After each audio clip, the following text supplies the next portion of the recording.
Vereinigungen und Organisationen miteinander arbeiten, gleiche Ziele formuliert, die jeweilige Regionalität im Besonderen berücksichtigen, umso mehr bewährt sich das dann auch in Situationen, wo man rasch reagieren, rasch helfen, und da sind vor allem Krisensituationen, auch rasch aufeinander eingehen kann. Et est-ce que finalement on peut dire que cette crise a renforcé vos liens avec l'Italie? Unzweifelhaft, ja.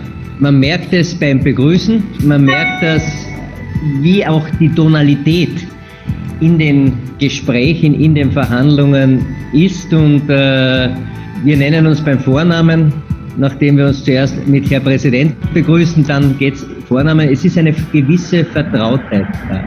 Also ich freue mich am allermeisten, wenn wir gemeinsam wieder ein gutes Glas Wein trinken. Ich bevorzuge in dem Fall dann den italienischen. Alors trinquons ensemble à la coopération transfrontalière par-delà nos montagnes. Prost et merci beaucoup Peter.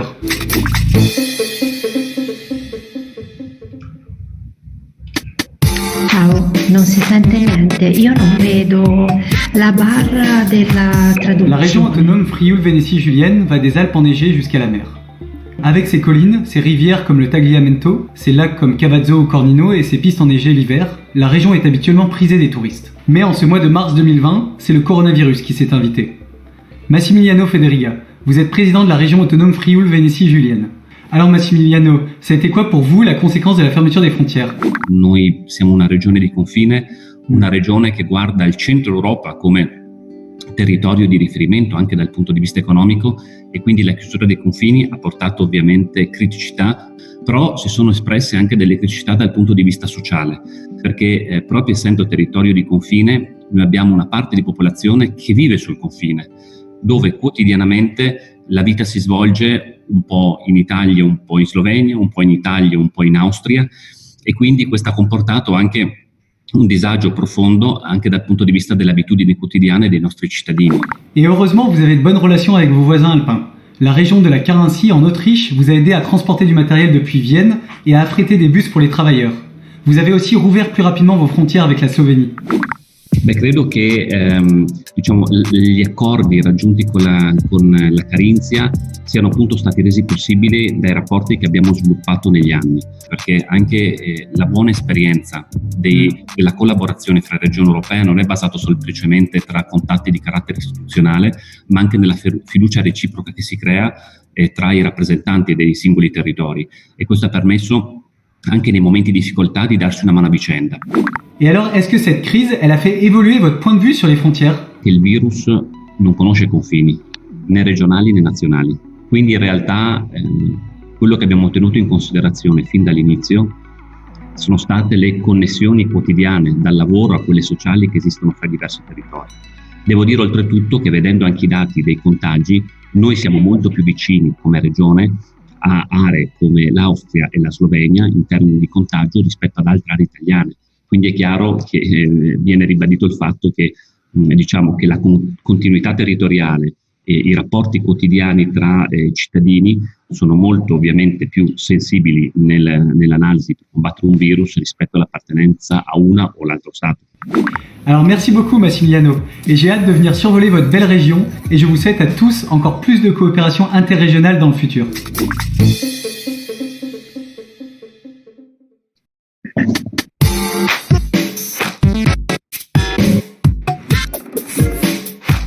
Pour clore cette série sur l'engagement des citoyens et des institutions lors de cette crise sanitaire, je vous propose d'emmener voler avec moi Christiane Barret. Bonjour Nicolas, bienvenue dans cette magnifique vallée de la Guisane qui nous accueille par un temps absolument superbe qui vous permet de voir tous nos beaux sommets des écrins.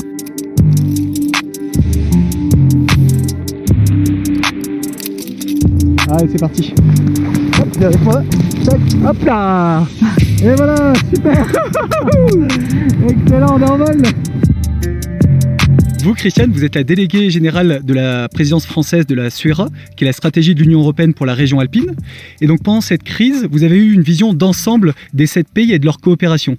On a bien vu qu'au-delà des frontières, on pouvait continuer à vivre et à se rapprocher. Livraison de médicaments, participation à des convoyages de matériel, échange de médecins, transfert de malades. Cette crise, elle a révélé une chose majeure, c'est que la crise sanitaire et la crise écologique et climatique sont étroitement liées. En cela qu'elles ne connaissent pas les frontières. Et donc, nous devons continuer à travailler pour faire une région alpine plus verte, plus durable et plus résiliente. Et ça, vous l'avez justement affirmé dans votre manifeste, c'est ça ? Exactement. Nous avions commencé le manifeste avant la crise, mais il s'est révélé d'autant plus nécessaire. On va faire en sorte que les 7 pays de l'arc alpin qui sont dans la SUER, les 48 régions qui y sont et les 80 millions d'habitants qui sont réunis au sein de cette SUER, eh bien, trouvent des politiques communes, des moyens communs, mettent en place des actions pour que ces Alpes demeurent déjà dans leur beauté. C'est d'abord la biodiversité et les risques naturels, mais en même temps continuent à se développer économiquement, permettent à ces habitants de continuer à y vivre, que ce ne soit pas non plus des déserts, ni culturels, ni sociaux, ni numériques. Nous avons un fil sur la jeunesse, parce que la SUER, elle est faite aussi pour les générations qui viennent, c'est de notre responsabilité. Et puis un chapitre très important sur la mobilité. Donc on va mettre en place un certain nombre d'actions ensemble pour faire converger nos politiques publiques. Vous avez vu, ça fait des belles photos. Ah, magnifique là. Ah ouais, c'est cool, regarde. Hop là, tac. Et quels sont les prochains événements de la SUER qui ont lieu dans les prochains mois ? Nous avons repris avec un événement très important sur la forêt qui a montré, comme je vous le disais, la multifonctionnalité de ces espaces-là et leur richesse. Vous avez des forêts de mélèze, vous avez des forêts de production, vous avez des forêts protégées. Sur le pastoralisme, à Barcelonnette, derrière le col de Vars, parce que le pastoralisme, c'est aussi ce qui permet à la montagne de vivre, l'élevage. Nous allons avoir également un événement sur la mobilité à Marseille au mois de novembre, voir comment faire évoluer, donner plus de place au rail, ou aux voies fluviales, moins à la voiture traditionnelle et beaucoup plus aux énergies décarbonées. Tout ça s'inscrit aussi dans le plan vert de la Commission européenne pour que l'Europe surmonte cette crise sanitaire et cette crise économique et sociale. Bon, cool. C'est génial ce vol. Ah super Nicolas, vraiment c'était magnifique, un temps magnifique, des montagnes magnifiques. Merci beaucoup Christiane. Merci Nicolas, on se retrouve très bientôt. Ouais, un prochain événement de la SUER. Voilà.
I think we can start. I'm just waiting for a signal.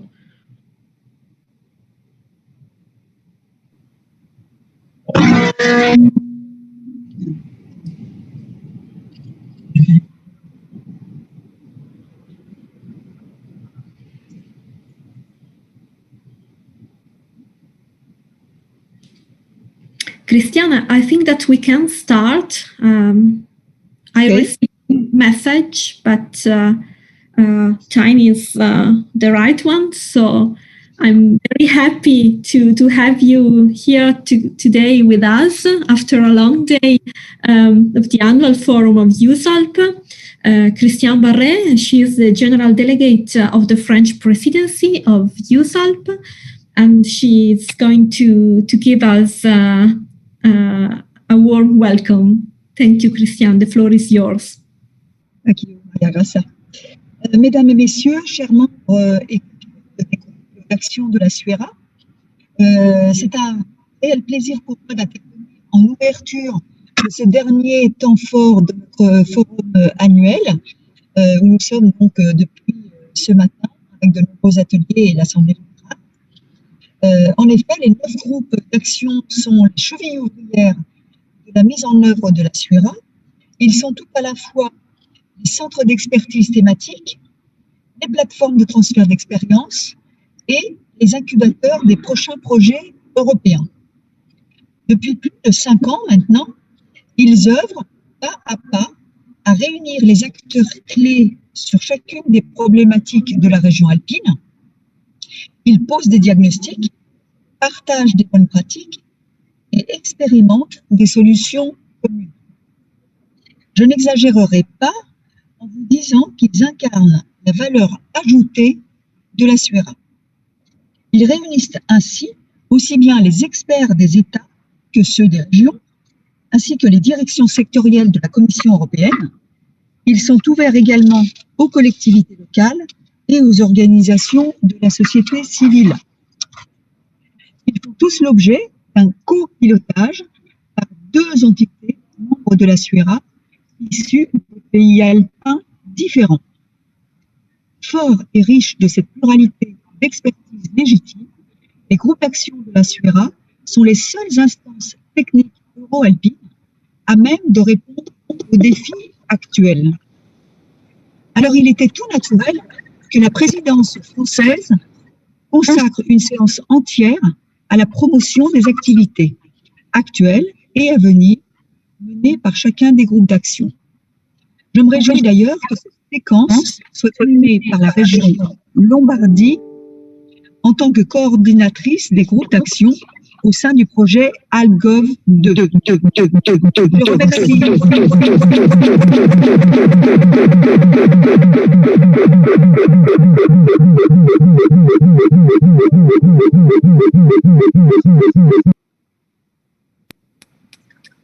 Je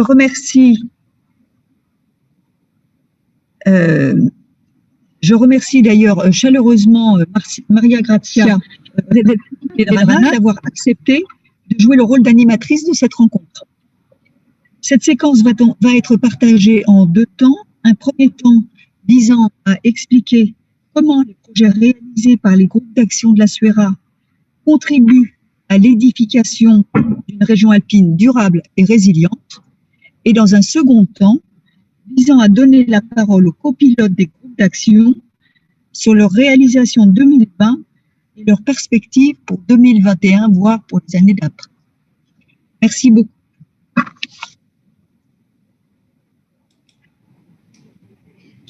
Thank you very much, Christiane,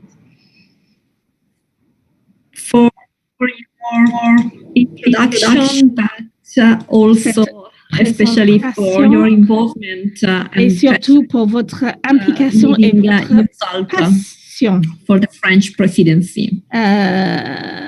So now the floor sous cette présidence française. Giacomo Luciani and David. On passe maintenant. They will present the point of view. Région va présenter le point de vue de la Commission européenne, la DG Région, sur les politiques européennes, des politiques à la priorité du Green Deal et l'agenda de recherche. La parole est à vous.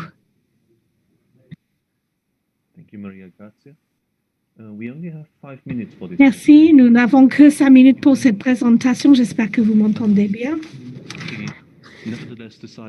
Néanmoins, nous avons. So USALP has proven to be a very useful tool to direct the attention of politicians, of administrations and others, of cluster organizations, of educational and cultural institutions, and civil society organizations towards the Alpine region. More specifically, USALP has helped raise the political awareness of the key actions for the region.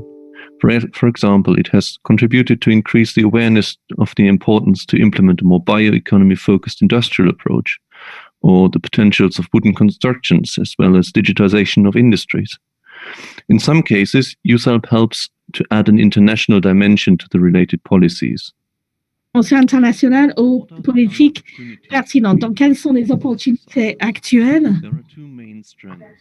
Il y a deux volets principaux. Et pour la plus grande politique, je passe la parole à mon collègue. Merci beaucoup, David. Bonjour à tous. Ici, je me concentre en particulier sur l'une des priorités actuelles qui est commune. In a way or the other, which is the European Green Deal.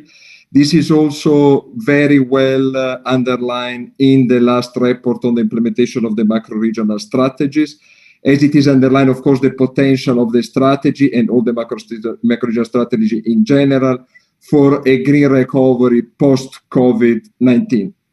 I will try, as we have really not a lot of time, just sending you a few keywords, trying to explain how the strategy, in particular the activities of the action group, contribute to this European Green Deal, because they've already proven that they are highly relevant for the contribution to the implementation of European Green Deal. First point, the unicity of the strategy in tailoring basically the implementation of the European Green Deal action to the specificities of a certain territorial area, in this case the Alpine region, across border. This is a very important point. Second important point, the long term. The European Green Deal is a very much long term. As you know, the overall objective is a carbon neutral Europe by 2050. And as we know, the strategy is a long-term process to what the action group contribute with their specific activities, which are very much long-term oriented. The other key word is complementarities, and this is the relation between the policy areas of the European Green Deal and the themes covered by the action group. We had a clear example during the energy workshop, for example, or the forest workshop before us. Other very important points, multi-level governance. It's clear, we know clearly, for example, the prominent role that the region play in all the action group, or we see that also, for example, local authorities are more and more active, and this is very important for the implementation of the European Green Deal also, because the intervention at different governance level is essential. Cross-sector, we know the several activities of the action group cross-sector, ARPAF, task force on the multifunctional use of forest, also the activities in AlpGov2. And this is a very important aspect of the European Green Deal, where all the policy areas, all the actual European Green Deal go to the common objective I mentioned before. Last point, important key actors, which are not only belonging to the institution and national, regional, local level, participate to the action group. Non-governmental organization, international organization, also research center, chamber of commerce. So this is a very important aspect, because for the implementation of European Green Deal, mobilization of all the stakeholders is essential. And I give again the floor back to Astrid for a short conclusion. To David, sorry. There is a second option, though. Imagine you had the possibility to steer about a third of the EU's budget towards regional needs. You actually have that possibility, because in the next funding period there are two elements in the draft regulations that help us deal with it. One is cooperation should be a part of every program. This is what we call by the very un-English word of embedding. The second is the macro-regional strategies priorities should be parts of the program. So how to benefit from this window of opportunity? The the work in the transnational programs can be a laboratory. You can work with the first idea there and try to find partners. The second step has to be how to bring it into the mainstream programs if you really want to make a big project or a big budget project out of it. One of the highlights that I'd like to mention is one that has been mentioned a lot in this day. It's the green hydrogen network. Initially, it was an idea from Auvergne-Rhône-Alpes. They had one paragraph in their regional development program, so that they want to cooperate with other regions in the field of green hydrogen. And that's what basically everybody jumped on. So we saw it as an opportunity to promote the actions carried out in USALP in all the regional development programs in the area. And now we have a first core group meetings and the beginning of a network, a thematic network on green hydrogen in the Alpine area. So the window of opportunity that I've been talking about is open for about 6 to 9 months now. Use it. Get in touch with the regional authorities. Get in touch with the organizations that feed into these programs, and try to bring your projects to this. And remember that the impact you have is in total 30% of the EU's budget and is worth a lot of effort and a lot of money on the EU level. Thank you. Thanks a lot, David and Giacomo, for your intervention. That is also a challenge to all of us. And I think that people that works in the framework of the USALP are very happy to hear words like unicity, complementarity, and also 1/3 of the budget. So I think that this is really stimulating for us, and we are happy to be here today to present all of you the activities done during 2020 and what we will do next year with the action of the action groups. So now I open the floor to the leaders of the action groups, who will give us a brief overview of the activities performed during this difficult but still active year. And above all, they will present the goals for the next year. The work plans of the action groups are published in the AlpGov2 project webpage on the Alpine Space Program website, and they will be available very soon also in the USALP website. If you want to deepen what we will say now, you can go there and have a look. So to start with the action group 1, I give the floor to Professor Anna Giorgi from the University of Milan. She's the leader of the Action Group 1 that deals with research and innovation. Okay, thank you. You can also share the screen. Yes, thank you very much, Maria Grazia. I'm going to introduce briefly the Action Group 1.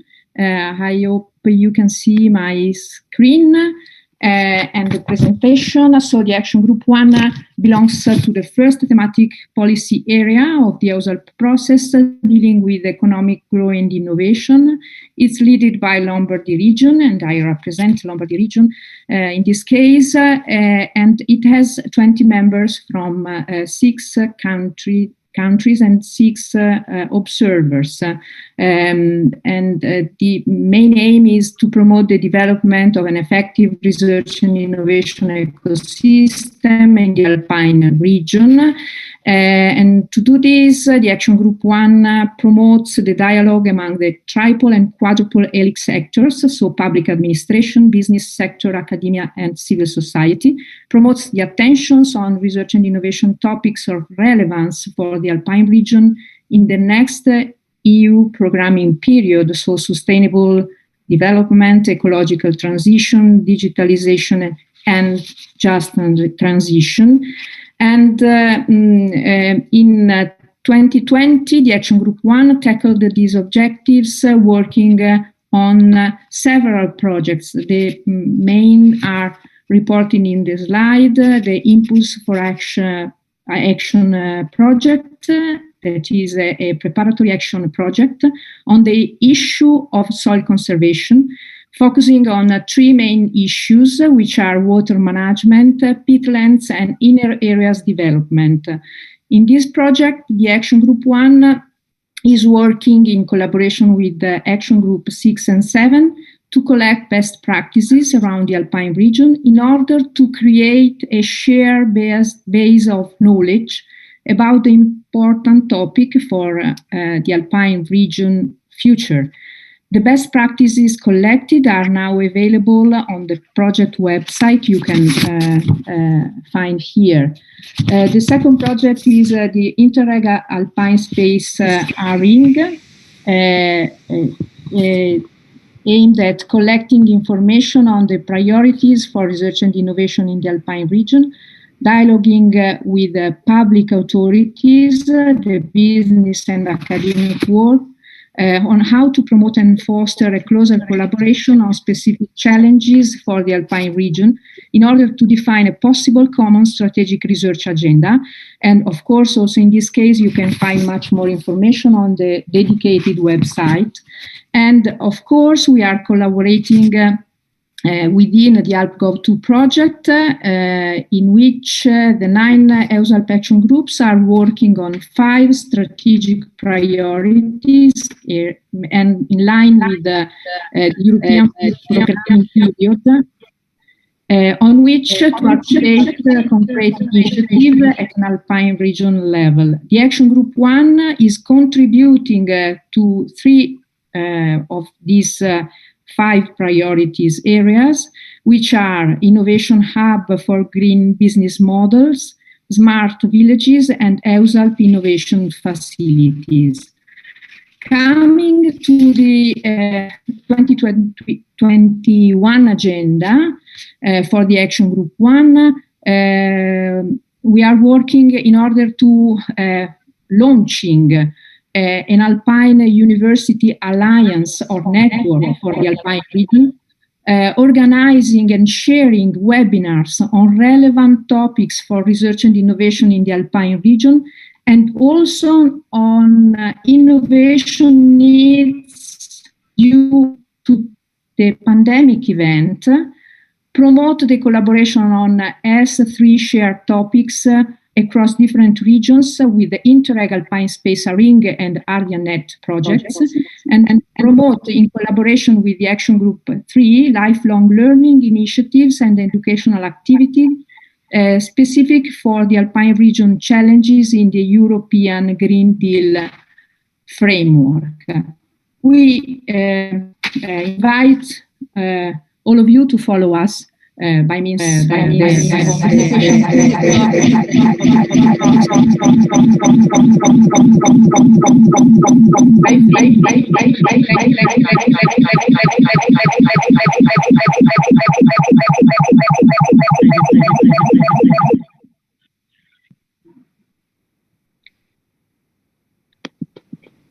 Okay.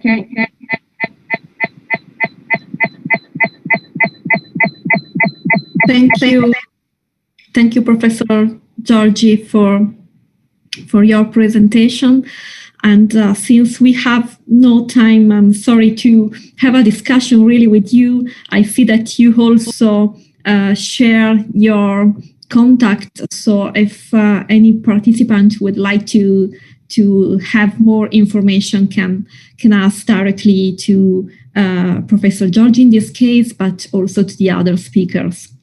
So thanks a lot. Thank you. I think that you have still the screen shared. Sorry, but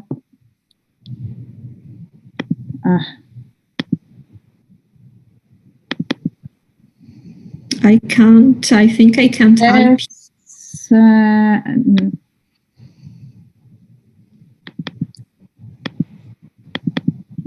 Stop. Okay. Okay, that's perfect. Thank you. Thank you. So now it's the turn of the Action Group 2 that deals with economic development. I give the floor to Sylvain Guetta from the Auvergne-Rhône-Alpes region. Oui, bonjour à tous. Est-ce que vous m'entendez? Yes, good afternoon, everybody. Can you hear me? Maria Grazia, can you hear me? Yes. So thank you, everybody, for this meeting. Thank you for being present. I'm going to run through a number of points on Action Group 2. Can you please show my slides? Maria Grazia. Annalisa, can you show Maria Grazia, can you? Yeah.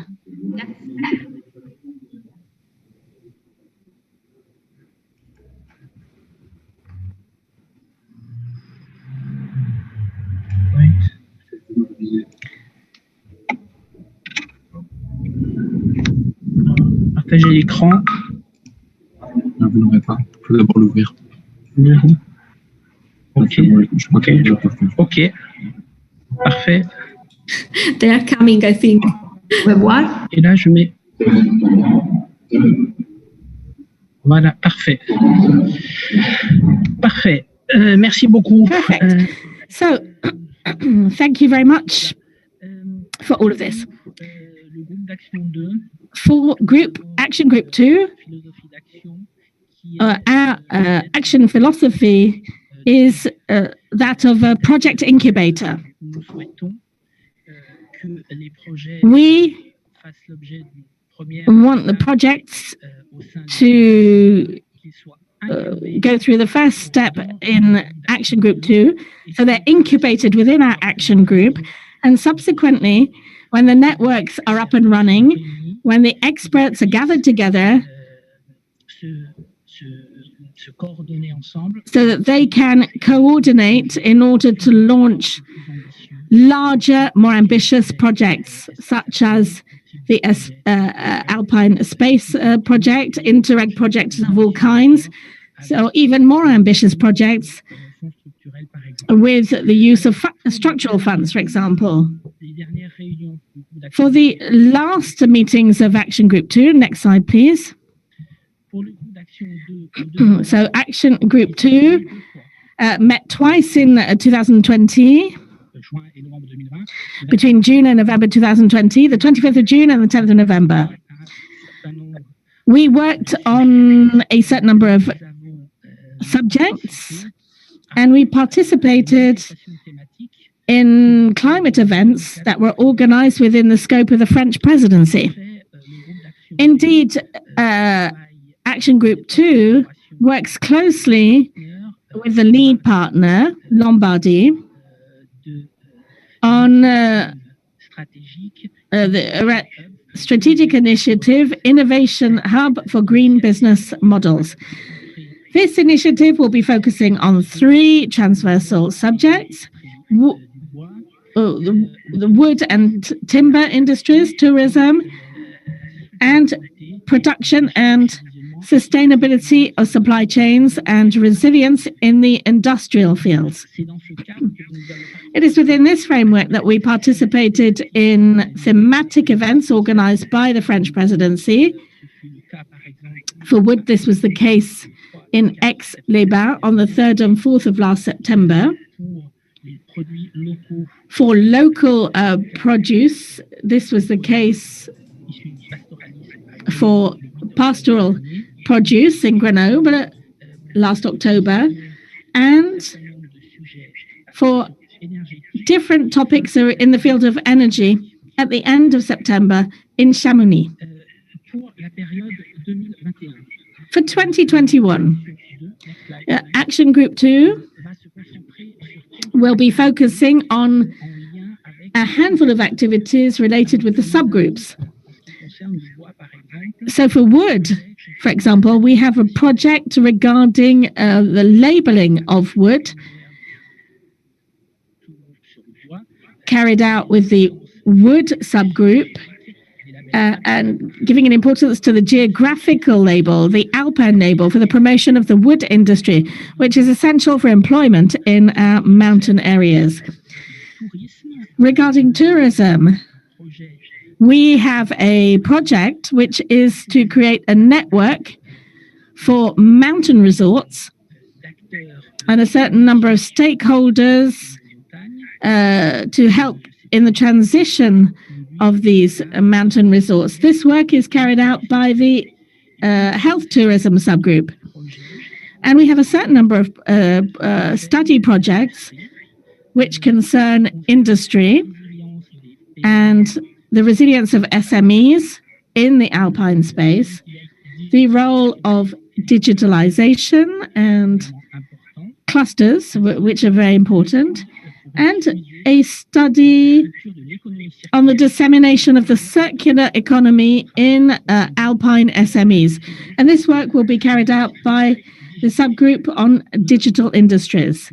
We have two proposals that emanate from the bioeconomy subgroup, which is on a subject that is quite close, on the sustainability and potential of supply chains in alpine regions. And this is proposed by the bioeconomy subgroup. And the implementation of a support for cross-border activities in the alpine space. These two proposals were made by the bioeconomy subgroup, and so far we are thinking about how we can fund these projects. So this briefly summarizes the activities that we're proposing, especially for 2021. And we will be paying particular attention to the question of hydrogen. That's my final slide. Hydrogen is a cross-sectoral initiative, and the Action Group 2 will take part in this initiative with Action Group 4 and Action Group 9.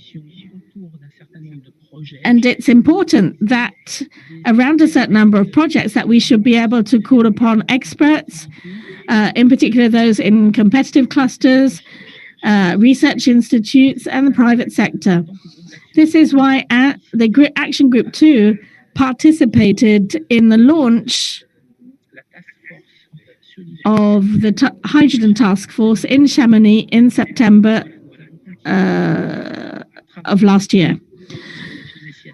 So we will continue working on this cross-cutting initiative, and we will be working to find funding that is suited to the ambitions of the hydrogen project.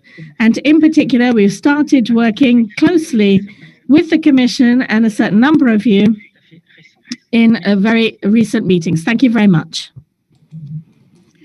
Thanks a lot, Sylvain, for your presentation. And there's really a long list of things to do, so it will be a very intensive year, this coming year, but I think also for the future.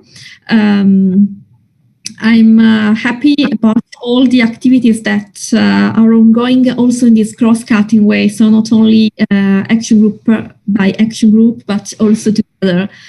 So now I give the floor to the Action Group 3, which deals with labor market education and training. Today we have Mauro Casotto from Trentino Sviluppo. He is delegate from the leader of the Action Group, that is the Autonomous Province of Trento. Thank you, Mauro, for being with us. I kindly ask to all the speakers to keep the time because we are a little bit late. I know it's usual, but I really hope to maintain the timetable. So thanks. The floor is yours. Thank you, Maria Grazia, and good afternoon and welcome to everybody. I hope you are able to see my screen. Yes. Okay. Good afternoon again. I'd like to start talking about the themes of Action Group 3. Our mission is to improve the adequacy of the labor market, education and training in strategic sectors.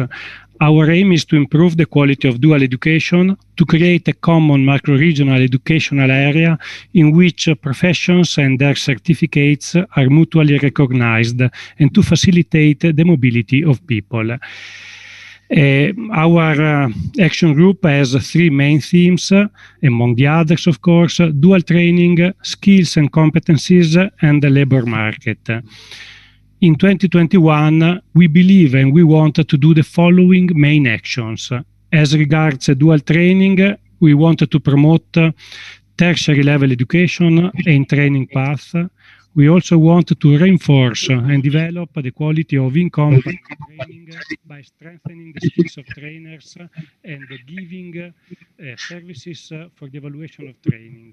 We also like to design and to test new education formats combining vocational training and higher education. And we also want to design ad hoc formats for continuous lifelong learning possibilities for workers in handicraft sectors, with a special focus on digital and green jobs, of course. As regards the second theme, skills and abilities, we will try to identify the criteria for host companies in order to entrust youngers in training and growing. And we will suggest to adopt the uni reference practices for this theme. As regards the third theme, labor market, we have decided to put a special focus on digital and green jobs by acting on the vocational training for students and designing lifelong learning activities of upskilling and reskilling for adult workers. In 2021, In 2021, we also like to carry on intersectoral initiatives in the following four strategic priority areas: carbon neutral alpine region, smart villages, innovation hub for green business, and the USALP innovation facility. Last but not least, next year on the 28th of January, the annual forum of our Action Group 3 will take place. Of course, it will be an online meeting, a digital meeting, and the title will be How I Met My Future Job. The focus will be on digital jobs, on green jobs, jobs of the future, education of students and entry into the labor market, upskilling and reskilling of adult workers. We invite, among the others, the following speakers: Mr. Francesco Profumo, former Minister of Education of the Italian Republic, that now is President of Bruno Kessler Foundation, one of our most important research centers owned by the local government of the autonomous province of Trento. Mr. Francesco Profumo has not confirmed his presence yet.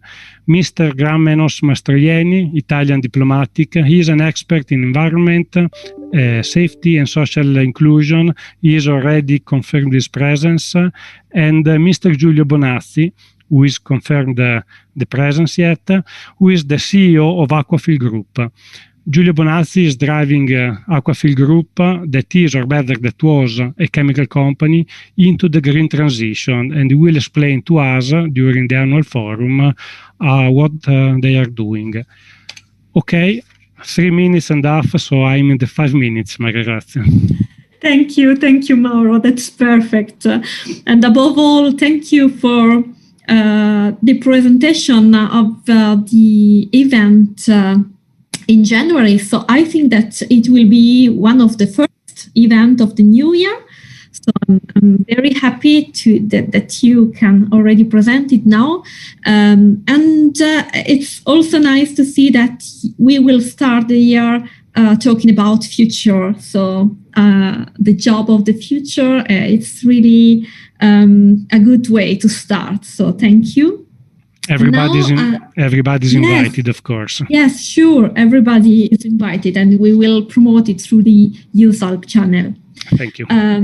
Thank you very much. So now I leave the floor to the co-leader of the Action Group 4. The Action Group 4 deals with the mobility.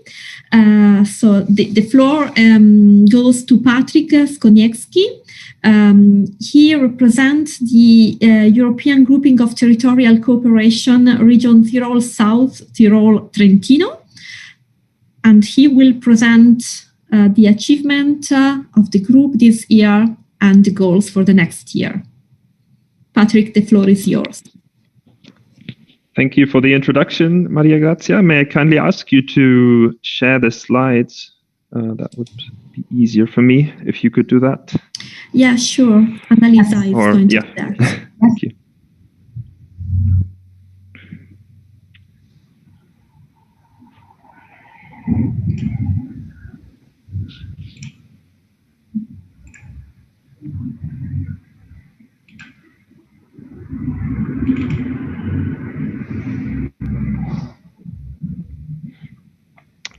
Okay, perfect. So you can move to the next slide right away.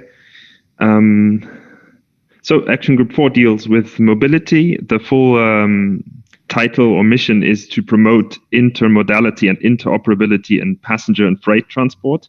So it's a really broad topic. It encompasses all the aspects of transport and mobility. And I will show you with some concrete results from this year of what we have done and what we are actually doing with this. So the first main achievement to highlight, also because it's very recent and because it's a major milestone for our work, is the finalization of an assessment methodology where we have different indicators to identify sustainable transport and mobility projects in the Alpine region, and that really show a macro-regional added value. So this was a really long process that we started 3 years ago together with our AG4 members.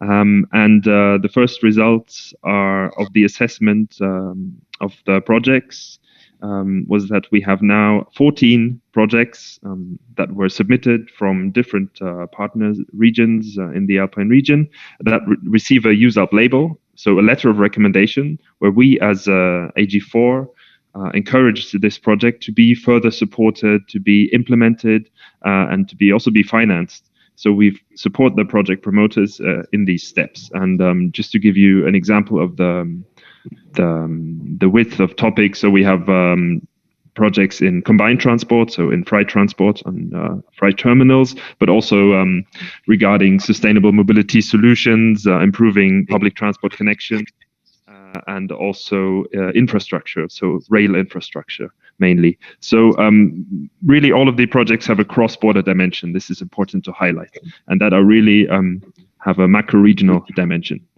So secondly, we launched at the beginning of the year a so-called Alpine Platform of Knowledge for Mobility and Transport, where we show in a visually really appealing way with different layers that you can click on. So basically on a map, all the project results or all the outputs of the Action Group 4 so far.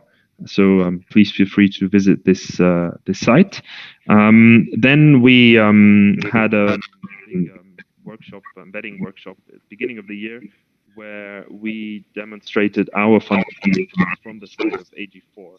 We have 2 position papers that we published, and these highlight the key priorities for us. So these are modal shift from road to rail, secondary networks, so improving specifically the rail links, the missing links in the transport network in Europe, in the Alpine region, and alternative propulsion systems. And you heard from a previous session from our co-leaders, Paca, on this issue.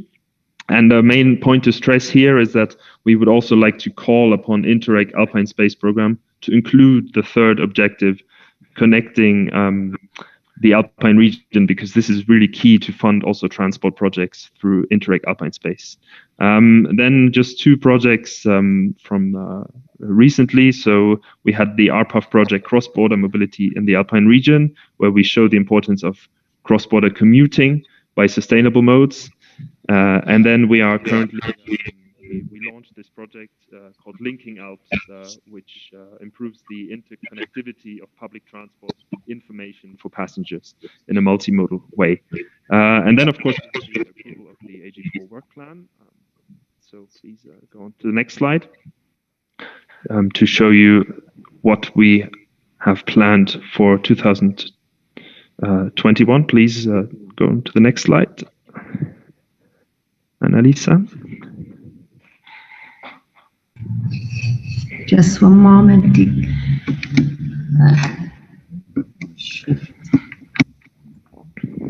It's blocked. I try to share again. Okay, I will just start talking. Basically, so we will have a second round of project tests, applying the same methodology to label further projects. Yes, that's the one. And also to highlight that this methodology that we developed could also be relevant for other action groups, for other fields of action of the USARP strategy. And then we are foreseeing the endorsement of a political statement titled Facing the Transport Challenge. So this will be a main milestone where we also want to show how we want to implement our priorities politically. Then we will further develop our sectoral initiative on modal shift. We have previous studies on the strategic framework, the pricing framework, and also how to improve combined transport. Then we have an ongoing study on alternative propulsion systems, and this study very much will continue to contribute to the cross-cutting initiative that we already heard mentioned from AG2 on hydrogen, on green hydrogen, and a key event for us next year, which will be the USARP Mobility Conference. So really a high-level conference with political representatives, ministers and regional councillors to not only discuss, but also then to endorse the political statement that we are currently preparing. So the date is yet to be defined, and hopefully we will soon be able to communicate it to you. So yeah, next slide, please. Just the contact details from the two co-leaders. Thank you very much for your attention. Thank you very much, Patrick. Despite my short presentation of the Action Group 4, only with the word mobility, there's a lot of activities inside. So thank you for this precise, complete presentation. So now I give the floor to Carlo Vigna. He is co-leader of the IG5, which deals with activity and accessibility. And he is from Valle d'Aosta Autonomous Region. Carlo, the floor is yours. I kindly ask you to keep the time because we are a little bit late. Thank you, Carlo. Okay, thank you, Maria Grazia. I hope you can see my screen. Yes. Okay, perfect. And as you already said, the AG5 deals with the digital connectivity and the access to the services of general interest. It's co-led by Aosta Valley Region and by SAB, the Swiss Center for Mountain Regions. And our mission is, or our challenge is, if you want, is to make the Alps the forerunner of digitalization in the Europe, to build a more economically developed, digitally inclusive, sustainable and resilient, of course, alpine region. And with our members, we are working on several main thematic areas and splitting ourselves in the subgroups. The first one is Digital Alps, how to sustain the digital transformation of the Alps. Then Smart Villages, so it's how to promote the adoption of the smart village approach for the development of local communities. Third is the cross-border mobility and how the new technology can help to solve cross-border issues with mobility.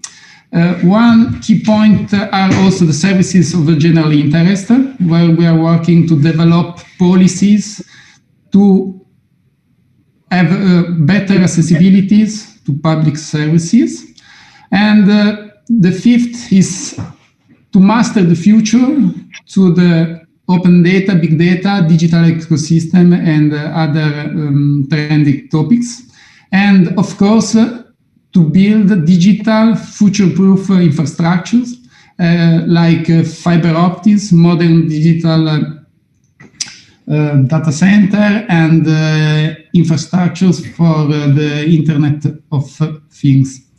And if we go to the achievement of the Action Group 5, we did a lot of initiatives are the building block of the content for the strategy. For the digitalization, I will mention the ARPAF project on Smart Smiths, and also other initiatives like the collection of e-health experiences during the COVID-19. To accelerate the digital transition of rural and mountain areas, we are leading with the SAB, the Alpine Space Project on smart villages, and we have already done a lot of events to spread the smart village approach in Courmayeur, also in Grenoble during the French presidency, and in Bern with a political conference. And for the cross-border mobility, we finalized the cross-border mobility alpha project based on 12 cross-border case studies to avoid negative impact on the economies, on the society, and on the environment.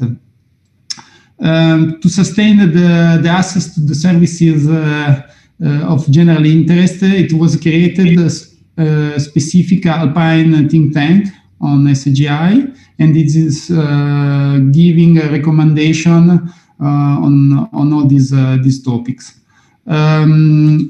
For the open data, big data, we just launched this new thematic area, and we are building a focus group as a key point of reference to bring forward a common vision for the Alpine area. And of course, the list is the enabling infrastructure.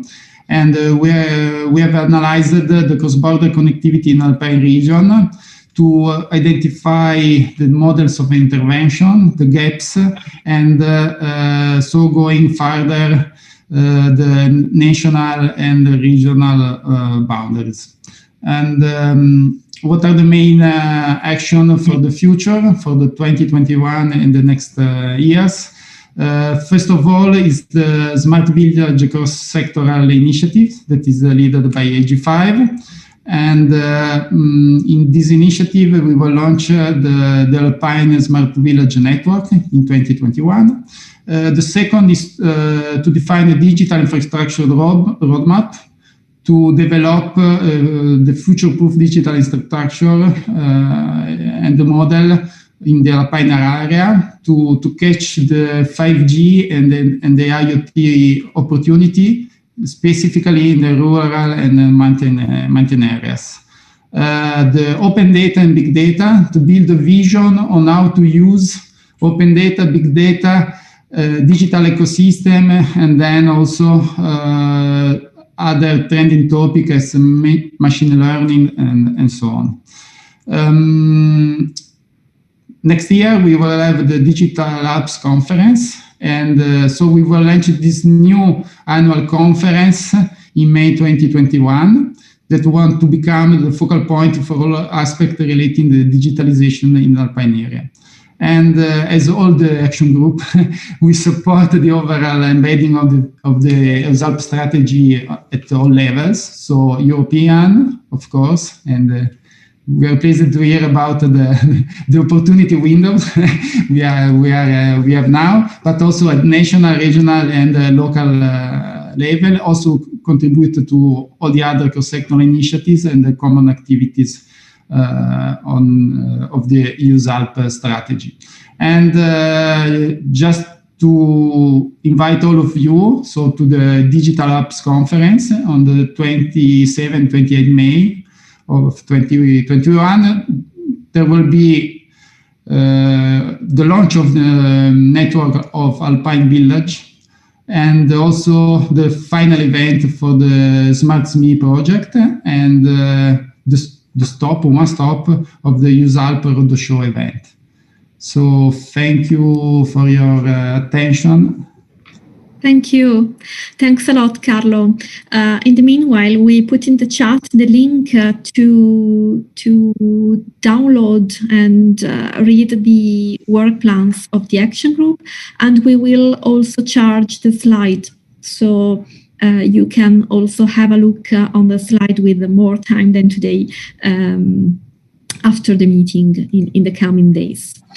Okay, so I'm going to give the floor to AG6, the group which deals with natural and cultural resources. The speaker is one of the co-leaders, Helmut Serro. He works for the regional government of Carinthia. Hello, can you hear me? Yes, perfectly, Helmut. All right, so I try to... No, this is not... There we go. All right, so Action Group 6, as we said, I'm only the co-leader. The second co-leader is the permanent secretary of the Alpine Convention. And as we said, what's the field of action?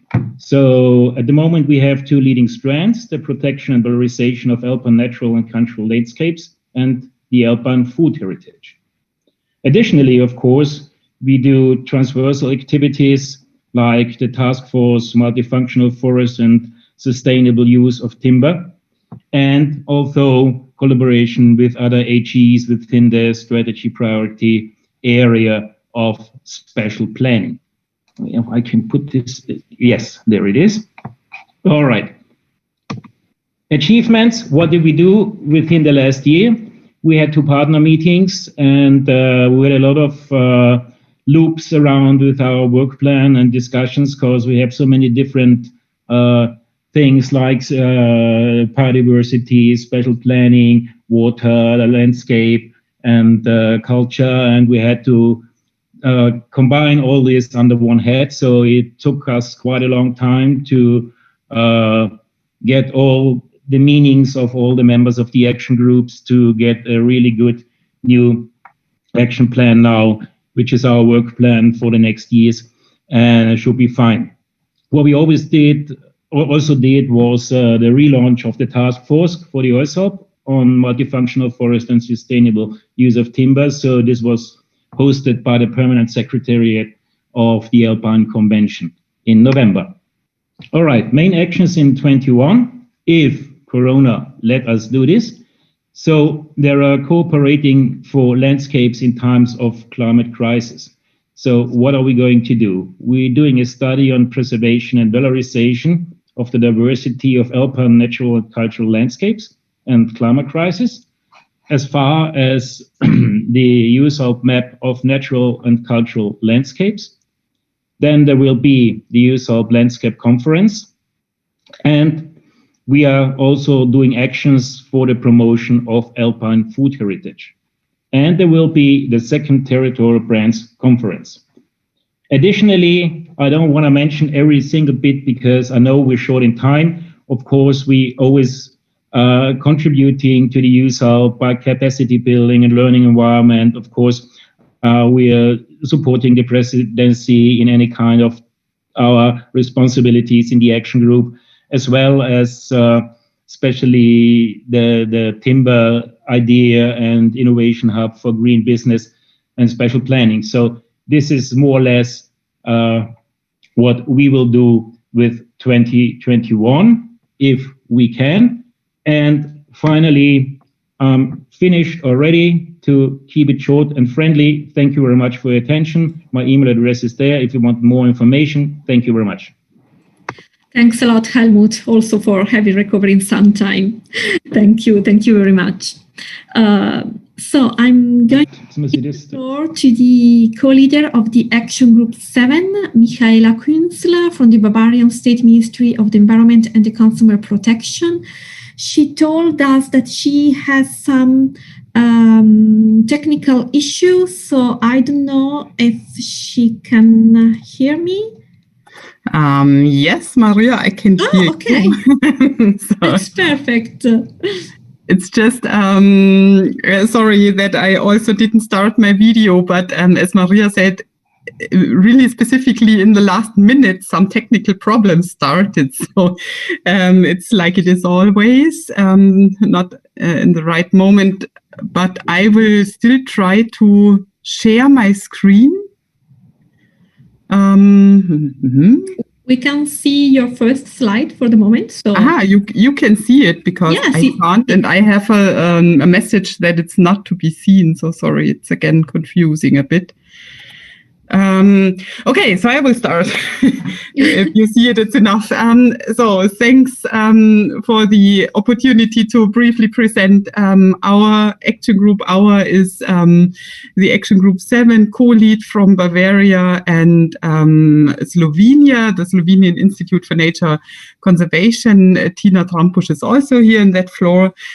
And we mainly deal in our action group with green infrastructure and the idea to make the Alpine region a model region for green infrastructure. In that sense, to implement the European strategy on green infrastructure for the Alpine region and, let's say, also build an infrastructure, as we heard from other action groups, but a green one, a green network across borders in a multifunctional way, and also specifically including and addressing the urban areas, also the metropolitan areas like Milano, Munich, and so on. So we are trying to bring these green puzzles together towards an Alpine multifunctional green network. Our main achievements during the last years were that we could trigger, based on a political declaration that was adopted by 27 states and regions, that we in the last years could really focus on triggering, starting implementation projects. Our group calls them STAR initiatives. It's a very liked phrase meanwhile in our group. And for this implementation, we could also mobilize different funding sources from, for example, APAF, but also the Interreg A and B lines. So that was our main our main efforts in the last years, and also in this, let's say, a bit difficult or specific year 2020. And we were very lucky that we could build on existing projects. And one of them I would like to tell you a bit more about. AG1 also referred to it, the Impulse for Action project, where AG7, let's say, focuses on a peatland module. And why Alpine peatlands? Because you can see it here on the picture. They are not only relevant for biodiversity protection, they are also very much relevant in climate adaptation, mitigation, water management. So also as a nature-based solution approach, as we discussed today. So we focused on this Alpine peatland approach, and we could, thanks to the help of the APAF project, reach so far 2 main milestones, let's say. First, a mapping of Alpine peatlands, or let's say, that would be perhaps too much, but a compilation of existing data on Alpine peatlands, and discuss this map, but also local needs with local stakeholders in several workshops. And they have been carried out, as you can see on the slide, in France, in Italy, in the German-speaking part of the Alpine region. So really to get the voice from the ground and collect out of this mixture of data analysis and stakeholder local voices our information we need to elaborate a peatland roadmap, which should be ready mid of next year. And with this roadmap, we hope that we can process further successfully and go towards a large-scale peatland project, for example, under LIFE, and also have investive parts. So again, for us, embedding and successful application for budget for green infrastructure will be main part. And we hope that we can succeed for that. One second activity I would like to draw your attention on is a strategic initiative we are carrying out together with the Luigi project. And with this initiative, GI, Green Infrastructure Goes Business, we want to somehow show and trigger that green infrastructure maintenance can also be a business model, not only, let's say, hindering effort, but also in a way a green business model. And together with also large cities which are represented in Luigi, but also the other partners, we would like to go for a Green Infrastructure Business Award. That would be our ultimate goal, in order somehow to inspire actors to connect public-private partnerships and be wild and free, crazy, somehow think about young and fresh ideas, how green infrastructure maintenance can also be a future business model. And there we have also close connection, as we said on that slide, in the respect of green recovery. So just very briefly, 2 examples what we are doing. Thank you for your attention, and get in touch whenever you are interested in something or if you want to contribute by building our green network. Thank you. Thanks a lot, Michaela, for your presentation. There's also in this group a lot of activities, and I think that it would be very impressive for all the people who will read all the action plan of the action groups, the amount of activities ongoing.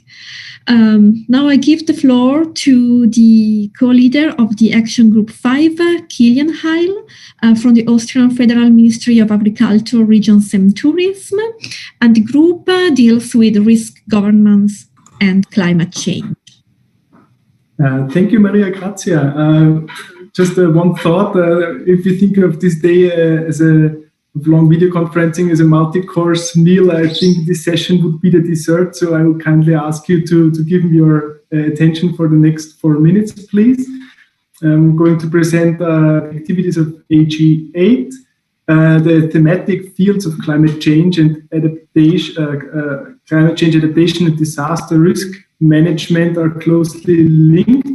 Strengthening the synergies of both fields is a necessary task to respond to climate change impacts. With the leadership of the Austrian and Bavarian co-leaders, AG8 aims to further develop the participatory approaches to natural hazards and risk management in the sense of an alpine risk governance. This means to cope with the challenges of climate change and demographic developments by new approaches in risk management together with the stakeholders. So I kindly like to present our achievements in 2020. The first was the white paper on forest fire that we developed as part of the project Outcop 1. We did some implementation in Austria. It is really nice because there are specific guidelines and recommendations for policy making. Further, the development and application of the natural hazard check for municipalities, which was originally developed in Bavaria and adapted to Austrian needs. Then the continued enhancement of the climate change adaptation platform for the Alps. This is an output that we are particularly proud of because it is a network platform that makes climate change adaptation possible, or makes the information about climate change adaptation possible for everybody. And last was also carrying out an international survey regarding natural hazard models. This is something that we are going to continue also next year. And I will say then a little bit more in the next slide. And a preparation of a concept and the project start of a cross-sectoral initiative of climate resilient spatial planning. Since the achievements of 2020 are our basis for actions in 2021, I would like to just lose a few words to the natural hazard check. As I said, this will be transferred to Bavaria, and it closes the cycle for us of knowledge transfer, adaptation and implementation. And we think this is a good practice or a best practice example for the idea of the Use Alps strategy. Further, we want to development and implement the Kappa platform. You have also the link to this website. And then the natural hazard models are one of our core activities. We had this survey this year, and the answers will be analyzed, and the results of this survey will lead to the development of a prototype. So what we are going to present at our roadshow stop in Bavaria next year is a physical natural hazard model that kind of combines all the best inputs from all of the Alpine arc. And last but not least, the analysis and the first draft of the study report for the cross-sectoral initiative of climate resilient spatial planning. We have a workshop planned in Austria, and this study especially looks at the instruments that are available in spatial planning and what impacts we have to consider, talking about climate change, and which possibilities we have for a dynamic or flexible contribution when doing the spatial planning and thinking about the climate change. So I'm very happy to present this to you. And at this point, I just want to lose one more word about for our members, because I know some of them are here, and I really want to thank them for the great input. If we wouldn't have such great members in AG8, we would not have such great outputs to present here today. So thank you very much to our members. Thank you very much, Kilian. And I would like to add my big thanks to all the members of the action groups. I'm very sorry that we can't meet in person, because, you know, maybe during an informal session, a coffee break, we could have some chat personally, not only writing in the virtual chat. So thank you very much to all of you. And now I give the floor to Benjamin Oyer. He is co-leader of the AG9 dealing with energy, and he works at Klimahaus Agency in Bolzano. Yes, hello to everyone. Good evening. I hope you can hear me well, and I think you should be able to see my screen already. Yes, perfect. Okay, perfect. So I'm going to talk you through last in line the activities of Action Group 9 this year and in the coming year. Now, Action Group 9 has the mission statement to make the territory a model region for energy efficiency and for renewable energy. We are 20 members and 5 observer institutions in the Action Group. We met 3 times in the last year. The number of members is actually growing, which is really good. We have a lot of committed members from all the member countries of USALP. The work of the Action Group is structured in 4 subgroups. It's energy strategies, energy efficiency in strategic sectors, renewable energy, and smart grids and smart villages. These are the 4 subgroups in which we are working, and which we from Casa Clima, along with our colleagues from Auvergne-Rhône-Alpes Energy and Environment, are coordinating. We also work on transversal cross-sectoral activities. Most importantly, these are the ones that have started in this year within the ALPCOV2 project, in a so-called cross-sectoral policy area called a carbon-neutral alpine region. The cross-sectoral initiatives which we have started and which we are currently working on in this policy area are green hydrogen for the Alps, which has already been mentioned before by Sylvain in Action Group 2, and also alpine energy and climate target system, or in other words, looking at developing common energy objectives for USALP regions. We have several action groups involved in these activities, action groups from 1 to 5, and ourselves from Action Group 9. In our work, we really try to exchange and coordinate as much as possible with the EU Commission, along with all the other stakeholders, which of course we are involving in our work. Also with the EU Commission, we've had quite a lot of exchange with DG Région this year, especially on embedding some of the activities in the future funding programs, and also with the Alpine Climate Board from the Alpine Convention, which we have established close cooperation with.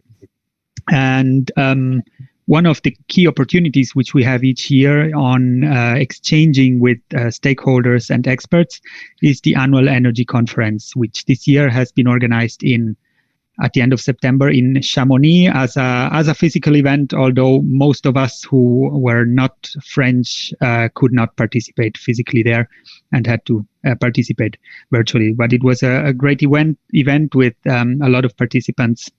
And it was the 4th edition already of this event. Looking at 2021, staying on the topic of the energy conference, this will be organized again in autumn 2021.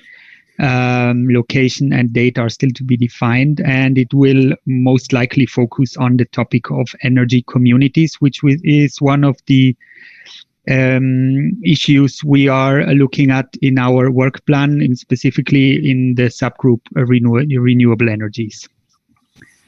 We are currently working, and we will still be working in 2021 on some ARPA-funded projects, which we are participating in. One is called CSAR on energy efficiency in small and medium-sized enterprises, and another one, REDIA 4, on multifunctional forests, reinforcing dialogue.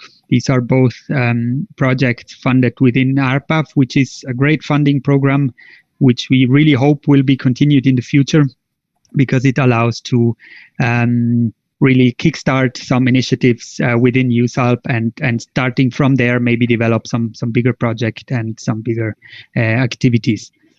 These 2 projects will conclude this year, and they will conclude with policy recommendations coming out of the projects.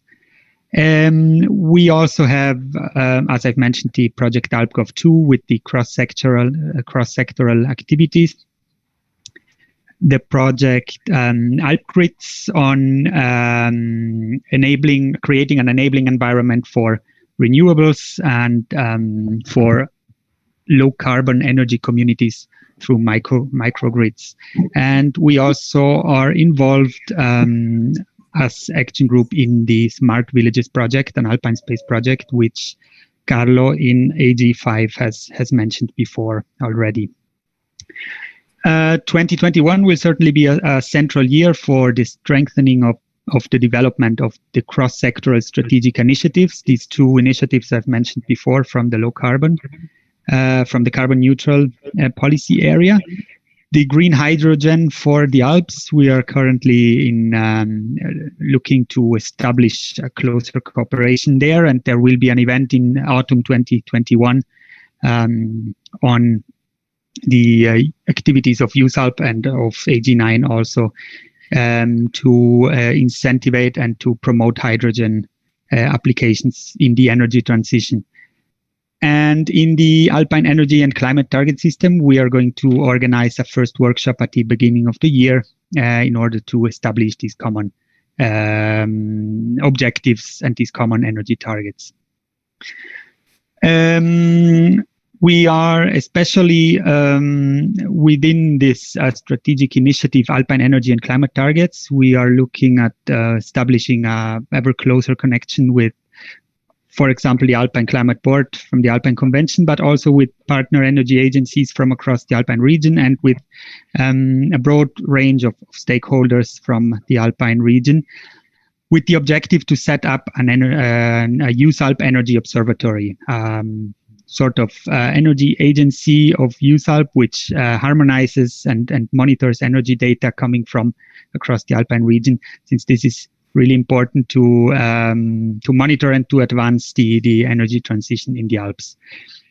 This activity would be a follow-up of the energy survey, which we have already carried out twice in USALP. So yeah, this was a brief overview of the action group. I'm looking forward to any questions you may have and which I might answer. Thank you very much. Thank you, Benjamin. Actually, there's a question for you in the chat, so if you would like to answer that, and maybe you will have also direct contact with the person asking. So thanks a lot to the leaders of the action groups for this presentation. now I'm going to ask a big effort to the coming speakers because I think that we can take 10 minutes more than scheduled, but we have to squeeze a little bit our policy dialogue. So I will ask you only one question instead of two. So only one round for each of the speaker. These two short sessions that we are entering, we look at the activities and the goals of the action groups from cross-cutting perspective. So as we mentioned before, in the AlpGov2 project, action groups have identified what we call strategic policy areas. So policy fields where the different competence and knowledge of the action groups complement each other. Just to mention them: spatial planning, low carbon energy transition, smart villages, innovation. And in all the policy areas, the common thread of sustainable development guides the action. So in the framework of the integrated policies, today we have selected two main things. The first group of speakers will highlight how innovation contributes to sustainable development, bringing the point of view of research, enterprises, and public administration. So to start this dialogue about innovation as a key for sustainable development, I give the floor to Philipp Faller. Philipp, you are scientific officer at the Bavarian Research Alliance, that is a publicly funded private company supporting Bavarian researchers and innovators in the application for EU funding. You have also experience in cooperation projects and you collaborate directly with the Action Group 1. So Philipp, how to develop a sustainable, effective research and innovation area in the Alpine region? This is a very big question, but it's a very big question, yes. But I kindly ask.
So, in a few words, a big question also for you, Luca. What does it mean, innovation for sustainable development for the enterprises in the Alpine region, which are mainly SMEs? Well, can you hear me? Yes, perfect. Yes, okay. Thank you for your question and good afternoon, everybody.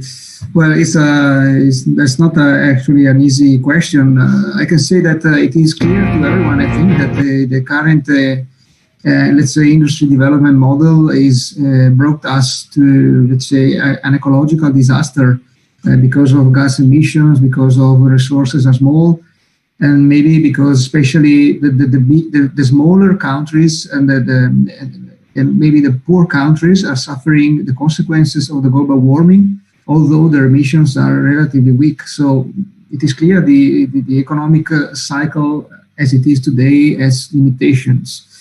Mostly because the innovation model that we have today is mostly based on, it is aimed to develop growth and not to develop sustainable development. So the aim is the gaining monetary wealth and not sustainability today. So having said that, actually, it seems that innovation, technological innovation in one way can be seen as the source of the problem. But actually it is part of the solution. And just to give you some example of maybe one of the most important indicators is the current marketing trends in the world. So the predictions and actually the data show that the patent activity in green technologies are growing very much faster. So we're talking about 100% more or less per year. So it is clear that I would say that from an industrial point of view,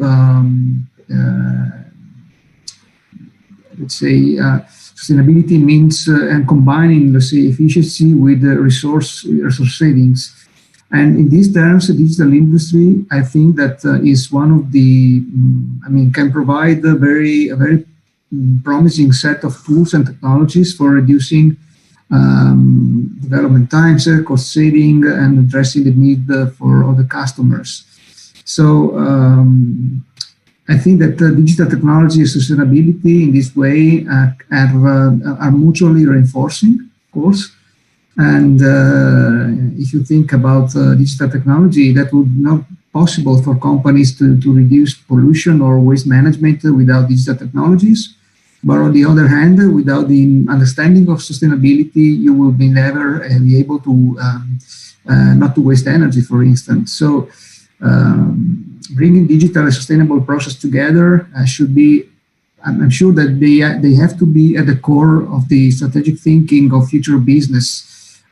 It is better for customers, for the environment, for the whole value chain stakeholders. So coming back to your question, the title of the workshop is Innovation is a Key for Sustainable Development, but I will also say that in this sense, sustainability is also a key driver for innovation. So they are mutually actually reinforcing together.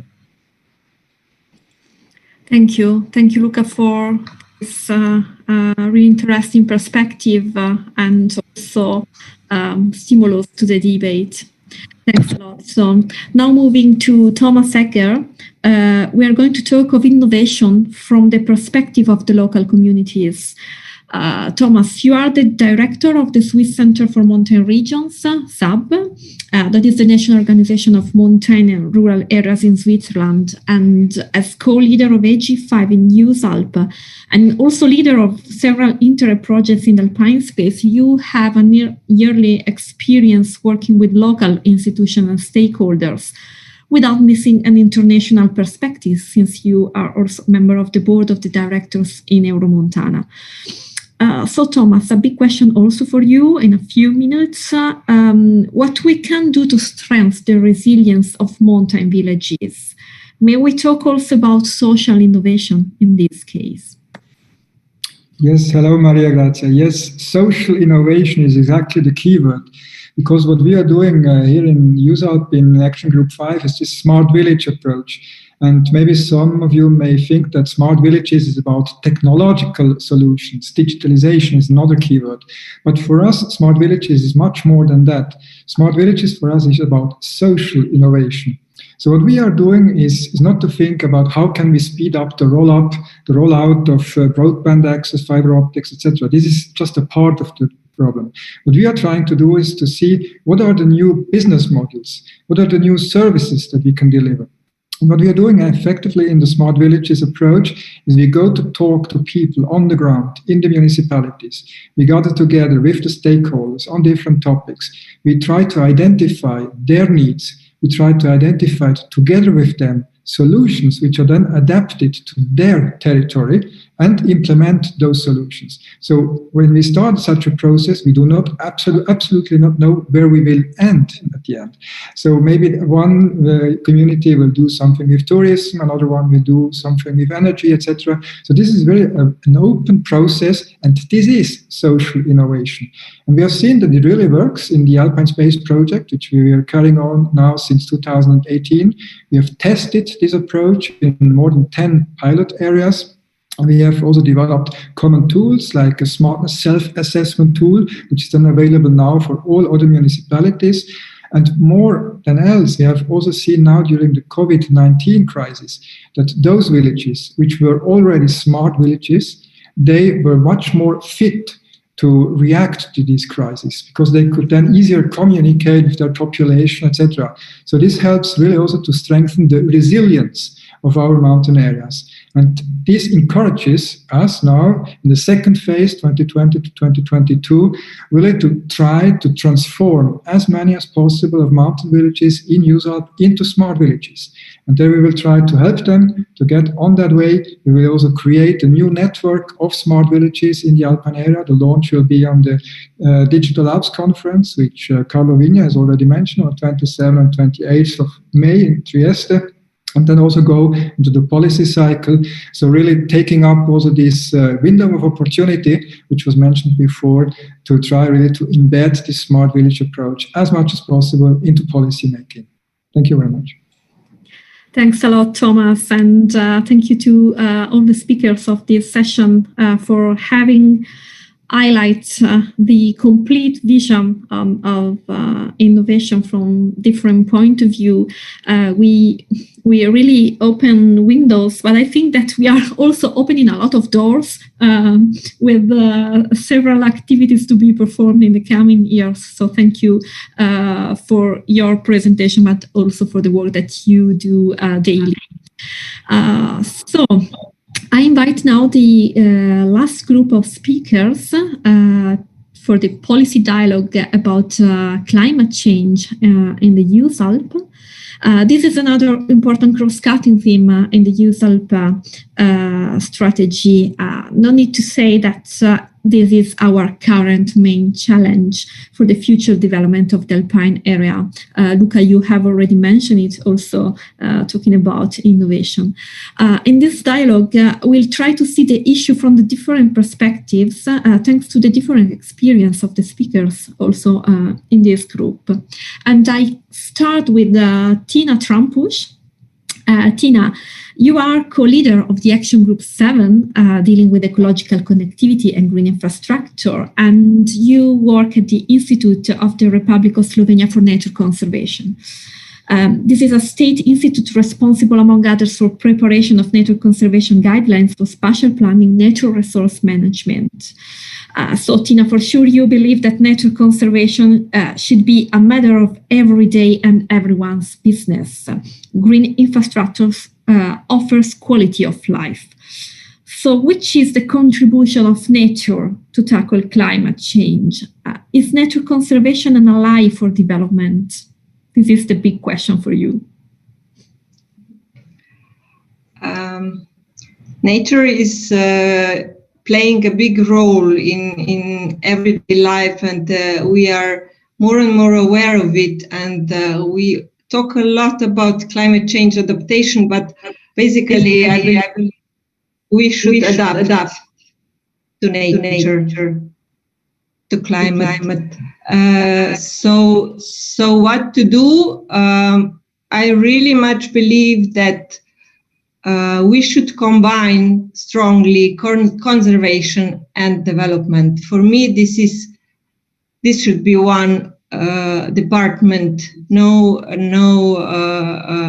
gap between, because it's closely connected, and we all know that development is not possible without conservation, and we are talking about it for the whole afternoon, also on the forestry workshop. So what we need is not that the ministers talk together, but I would wish to have a ministry that is together environment, agriculture, and economy, and that they work on innovations, and that way we can come to the future world that will deal with the issues of climate changes. Thank you, Tina. I totally share this dream with you, to be in the future at the Ministry for Environment, Climate Change, and Economic Development. For the moment, this is not the case in Lombardy, but I hope that we will bridge this gap in the coming future. Thank you, Tina, for your intervention. Now I give the floor to Wolfgang Lexer. Wolfgang, you are a member of IG8, and head of the expert team climate change adaptation at the Environment Agency Austria. Your agency led the consortium for development of the first European adaptation strategy. So as project coordinator, researcher, and senior expert in projects at international and also regional level, you work in all phases of the adaptation policy cycle, including climate change impacts, vulnerability to climate change, but also stakeholder participation. Tina told us about policies, the importance of policies for nature conservation. Are there other crucial policy areas into which we need to mainstream climate change? Yes, thank you very much for that question. Simple answer, yes, indeed, basically all sectors and their policies and their activities are affected by climate change. The climate change impacts are vulnerable to different extents to climate change. And it also follows that all these sectors need to take adaptive action. And it follows as well that basically all the user action groups and their themes and topics, their related sector policies are affected by adaptation, should take adaptation concerns and goals into account. It's also the main reason why all the national adaptation strategies, the regional adaptation strategies that we have in place already in the Alpine countries and territories are very broad, cross-cutting, so-called integrated policies. So indeed, the goal is the challenge is to mainstream adaptation goals and measures into the policies, the agendas, the practices, the budgets also of all these other sectors. It's the way to implement adaptation measures, adaptation options. And if we take a bit closer look at the user action groups, you already mentioned that my home, so to say, is Action Group 8. And Kilian, the Austrian co-leader, Kilian Heil, has already told you that we're dealing a lot with strengthening coherence between climate adaptation and disaster risk reduction, risk management. As regards the other action groups, I think that it's obvious that Action Group 6 to 9 in the environment, natural resource priority field are very directly affected by climate change. I think there's not much need to talk about that, but I also strongly believe that all the other action groups, that adaptation is relevant to them. And yeah, talking or going to the priority policy areas and their strategic initiatives, so taking a look at them, it's a similar picture. It's quite obvious for spatial planning. I mean, basically, the activities and forms of land use of all sectors are affected by climate change impacts, and quite a large portion of these impacts can be steered, is subject to the steering capacity of spatial planning. So there's a clear reason that one of the initiatives is about climate resilient spatial planning. But turning or adding up to what Tina has said, the initiative on green infrastructure is, of course, also very relevant. Ecological connectivity, especially on a landscape scale, is basically, it's the main adaptation strategy that is available to conserve biodiversity in the face of climate change. At the same time, green infrastructure, green spaces, green corridors are essential if we think of fresh air circulation, fresh air corridors for settlement spaces, for urban spaces.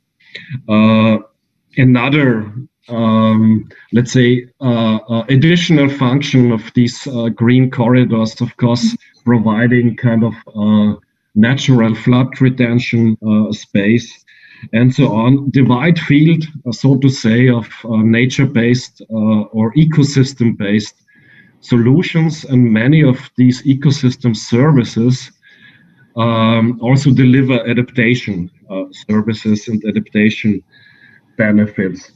Just a few more examples. The policy area of green. Yeah, sure. Sorry, Wolfgang, I don't want to interrupt you. I'm just having a look to the time. You know, we have also the translator together with us. They are translating all the day, so I think that we have to close in a few minutes. If you allow me just one more point. Okay, so the key message was yes, relevant to basically all action groups, policy areas, and these cross-cutting initiatives in different ways. And I talked about the need for mainstreaming. For mainstreaming adaptation into sectors, you need knowledge, you need information. And it's not a problem that the knowledge isn't there. There's a lot of it is there, but in many cases it's not known to the actors, decision makers, or it's not easily accessible. And so from the side of Action Group 8, we are offering this CAPER platform, the climate adaptation platform for the Alps. I'm just now posting the link again. And what we're offering is basically to make use of this portal for strengthening adaptation in all these activities and policies connected to USALP, to support this mainstreaming process. And we also invite you to share your own knowledge products, your own study results with the entire alpine climate change community. Basically, everyone out there, all the users can register to the platform and quite easily report and share their own resources and get more visibility for them. Thank you, Wolfgang. I see that you have. I know it's late. You also put in the chat the link to the CAPA platform. Thanks a lot, Wolfgang, for your really intervened approach. And now I give the floor to the last speaker, Etienne Viennot. Etienne, you are co-leader of AG9 and project manager at Auvergne-Rhône-Alpes Energy Environment Agency, the agency which promotes, coordinates, and develops programs and actions in favor of sustainable energies, climate change mitigations, but also environment protection and sustainable development in general. So energy and climate change are closely related. Which particular actions may be targeted at local and regional authorities in the Alpine territories? Thank you for this question, Maria. Just to answer you, we organized in late September this conference about climate risk and energy in the Alps. Usually every year, Action Group 9 organizes an energy conference, and this year we say, okay, we have to open to other fields and not to have only the energy field, because we know that everything is connected. So we organized this interesting conference, and the following day was, this big disaster in the Southern Alps, in the Italian side and in the French part. And so it means that we are totally in the right topic. So we can't think only energy. We have to think about energy, but also adaptation, because we have to mitigate and adapt in the same times.